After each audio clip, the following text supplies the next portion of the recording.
Pense no espaço onde as crianças podem explorar o potencial criativo e artístico, onde arte, tecnologia e educação se misturam com a ideia de promover uma experiência rica de significados.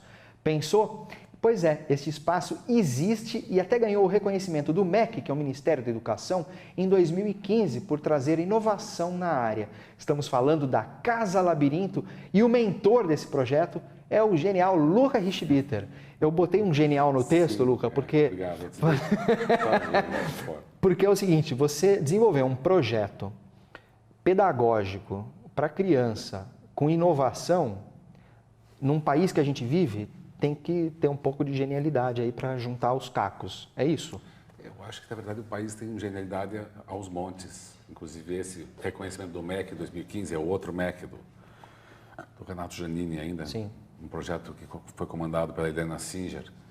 A gente foi, inclusive, indicado pelo José Pacheco, português da Escola da Ponte. E foram 180, 178 instituições no Brasil. E se você percorre o Brasil, você vê que criatividade é o que não falta. O que a gente tem um povo que tem uma cultura oral riquíssima e uma escola que tenta reproduzir um modelo que desde 1700 e pouco a gente sabe que não dá certo e tenta... E aí mata a cultura brasileira. Super furado, né? Eu acho que esses dias eu estava no Ceará para um outro trabalho. E eu peguei um táxi lá e o cara estava ouvindo o Jornal Nacional no táxi. Eu falei, o que você está fazendo? Ele falou, não, é que o senhor não vai gostar da música que eu põe aí. Daí ele botou uma coisa que era Oliveira das Panelas, que é um repentista da Paraíba. Genial, né? Não, e ele, o pai dele fazia repente, daí eu fui falar sobre alfabetização numa escola, falei, tinha que estar se alfabetizando, transcrevendo o repente dos avós, a sua cultura, o país é rico, então acho que a escola, com essa ideia das disciplinas, esse conceito que está dentro de nós, ela acaba matando a criatividade, gerando passividade e uma sociedade mais triste. Eu acho que a experiência da Casa Labirinto é muito legal, sim, mas o país ele tem muita criatividade, ela precisa ser reconhecida e a educação tem que se orientar para isso. E é muito importante, efetivamente, começar com a criança, né? Ou seja, a Casa Labirinto tem esse objetivo, né? O que é a Casa Labirinto? Por que é labirinto? Pois então, são duas correntes, na verdade. Eu trabalhei muitos anos, eu tenho mestrado bem chique na França, que eu me exibo às vezes, Segunda Guerra. Paris 5, na Sorbonne. Um cara que inventou a didática da matemática, o Gérard Vergniaud. E aí eu voltei para cá em 89 e fui trabalhar numa coisa chamada Projeto Araucária, na Federal, mas a Fanny Lerner deu a rede curitibana de Curitiba, de creches, na época chamava, de educação infantil, para a gente fazer experiências e depois, numa segunda etapa, nós fomos para umas 20 cidades aqui em volta, tinha até Três Canoas, mas Tamandaré, Colombo, Rio Branco do Sul.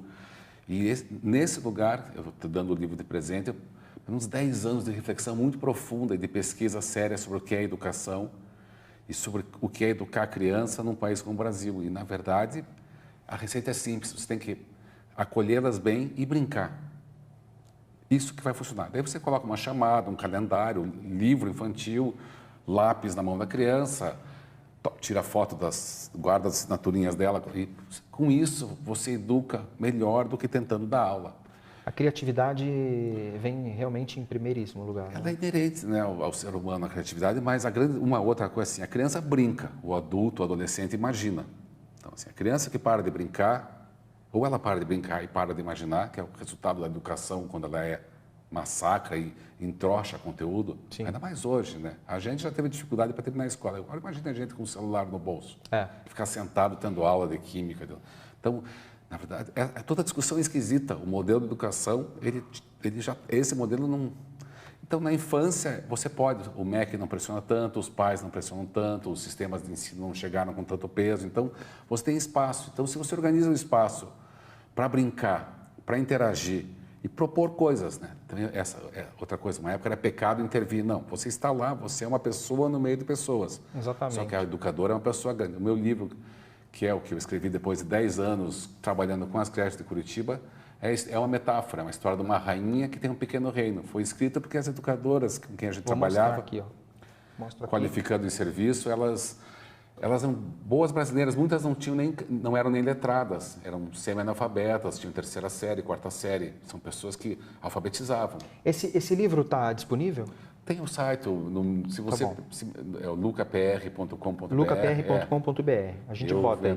Eu vivo dando presente, mas eu vendo também. Ótimo, que é bom. E assim, então, eu tenho essa convicção e é engraçado que qualquer pessoa que lida com a educação infantil desenvolve essa convicção rapidamente. Brincar, interagir é o que é o melhor para a criança. Qual que é o diferencial da questão do labirinto? Então, a partir da descoberta desse símbolo em 2008, 2009, uma série de acasos, eu acabei rapidamente descobrindo que existem dois tipos de labirinto. O labirinto que a gente considera que é o labirinto para se perder, que surgiu primeiro em 1470, um jardim aristocrático na Inglaterra.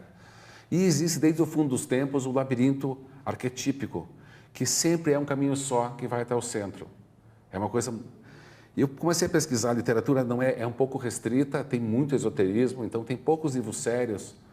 Um livro em especial no alemão que morreu cedo, que é um livro enorme, que tem todos os labirintos, tem todos os conceitos. E assim, a frase principal sobre o labirinto é: em seu caminho rumo ao centro, você jamais se perderá. E ele é um símbolo que desperta atenção e que, ao contrário dos símbolos normais, você não contempla, você percorre ativamente. Então ele engaja a atividade. Então a Casa Labirinto, que foi a nossa incubadora de 2011 a 2015, ela foi criada num lugar de Curitiba, ela não poderia crescer mais, então a gente encerrou as atividades em 2015 porque a gente conseguiu mostrar o que a gente queria mostrar e agora a gente está se espalhando um pouco. Nós estamos com uma intervenção num shopping em Curitiba. Sim.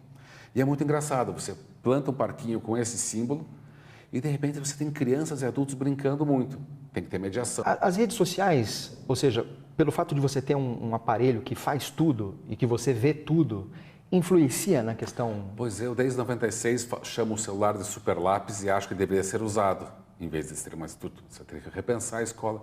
As escolas que usam, até usam meio a revelia, porque em cidades que é proibido por lei, em alguns lugares, você usar o celular. Mas uma escola que tem o comando do processo, uma coordenação com cabeça aberta, vamos fotografar coisa bonita, fotografar coisa errada, usar isso, é uma ferramenta espetacular. Sim.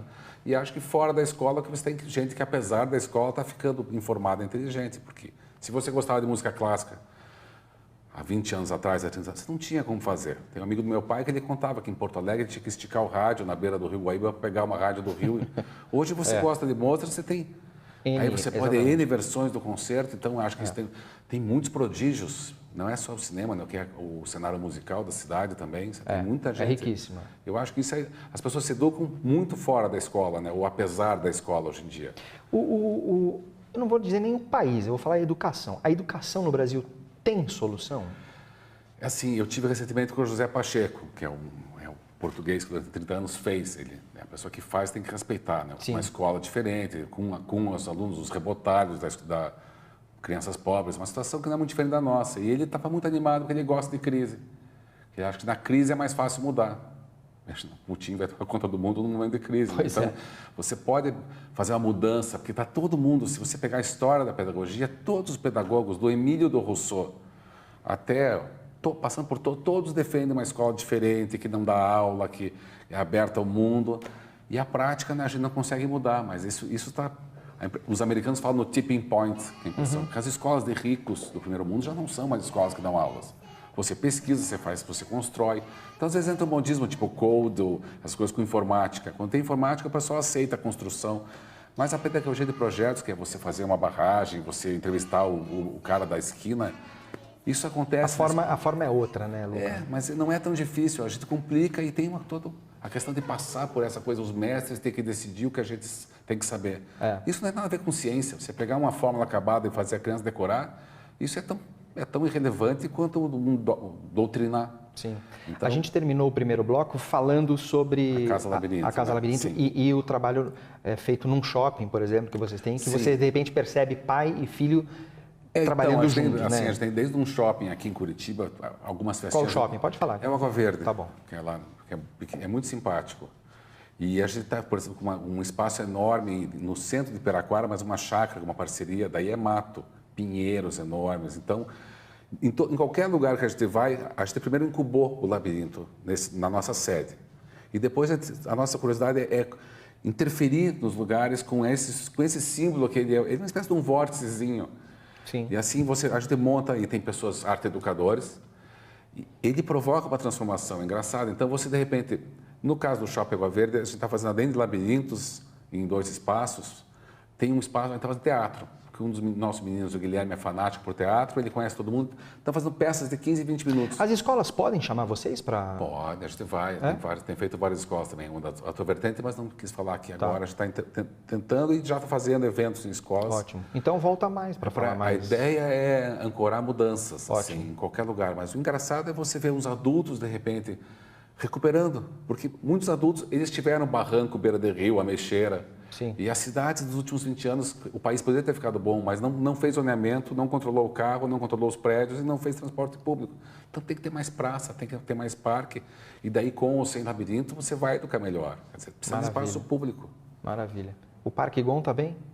O Parque Gon, ele não virou asfalto, ele virou um parque, foi feita uma obra que é melhor não mexer nessa obra, porque se escavarem vai ter que ver o que foi feito com muita má fé, mas é uma luta de 3 anos e meio para transformar uma migalha numa área pública e ela, dependendo do atual prefeito e do governador devolver a Casa Gon para Curitiba, pode virar um espaço para Curitiba e um exemplo, porque é um parque no Batel. Sim. O importante é criar símbolos. É a simbologia, né? Que possam ser multiplicados. Então, acho que o bom da crise é que a gente pode mudar. Que você continue essa luta incrível, não só na pedagogia, como no Parque Gon também, né? Tudo de bom para você. Tá, Luca, obrigado por ter vindo aqui, tá? Obrigado. Olha só.